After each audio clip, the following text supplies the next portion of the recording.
Boone here. In this tutorial, we're going to show you how to apply for a Google nonprofit account. Now, you must be a church and you have to, or a nonprofit organization. It doesn't necessarily have to be a church, but you have to be registered as a nonprofit. And for YouTube, you have to be registered through a company called TechSoup. So let me just show you.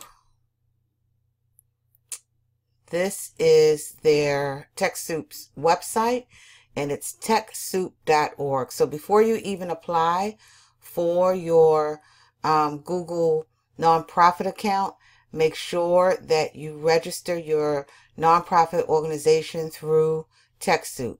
A lot of different technology companies give a lot of grants to nonprofit, but you have to be registered through this nonprofit in order to qualify. So make sure that you do that step first. Okay?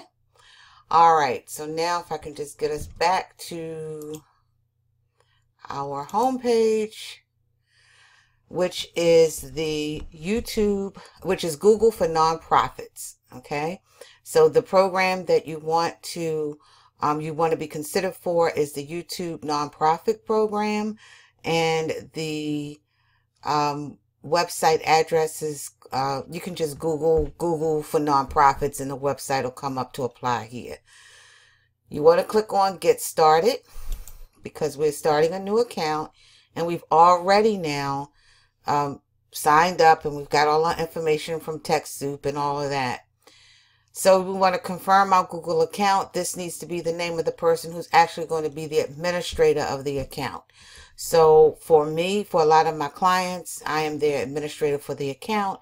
So I would use my Gmail address. You can, however, use a different account, but make sure that this is the person that's going to be actually managing your account. And it should be the same person who's managing your Facebook. Not necessarily your CFO, but the person who's actually going to be doing the digital marketing management of it. Because the CFO can be the person that receives the financial statements and can be listed as a contact person. Okay? Once you decide who that person is going to be, you click Continue. You need to make sure that you're not a school, academic institution, or university.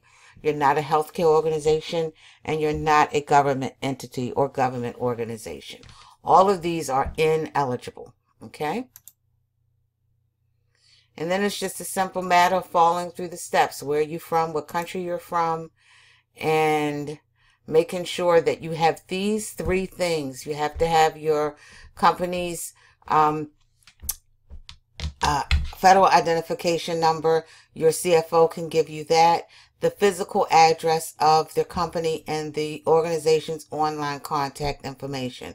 So whomever the person is that you want to receive information regarding Google, in a lot of cases, the CFO would probably prefer to receive that type of information because a lot of times it might be in regards to finances. Then you want to wait for verification. It takes about 2 to 14 business days. And you can go back to your account and check the status at any time. From there, you can activate your products. Okay, once you receive confirmation your organization has been verified, you will be able to activate some of the products that they offer. And really, pretty much the one item that you all are going to really want, I think, is going to be the video option, where you can insert the donates into your YouTube videos. Now, the nonprofit is different from the YouTube monetization program. With YouTube monetization, you're able to, once you reach a certain mark, you have to have at least 1,000 subscribers, active subscribers, and at least 4,000 watch hours each year to qualify for that. Once you do that, you can actually make money off of the ads that Google runs on your videos. You have to make sure, though, if you have more than one worship service per week, that you only keep one video. If you're doing YouTube Live and you have 3 different services, make sure you only leave one service up on YouTube, because YouTube will flag that as duplicate information and it could disable your monetization. All right. Okay, so that is the tutorial on how to apply for a Google nonprofit so that you can obtain your Google donation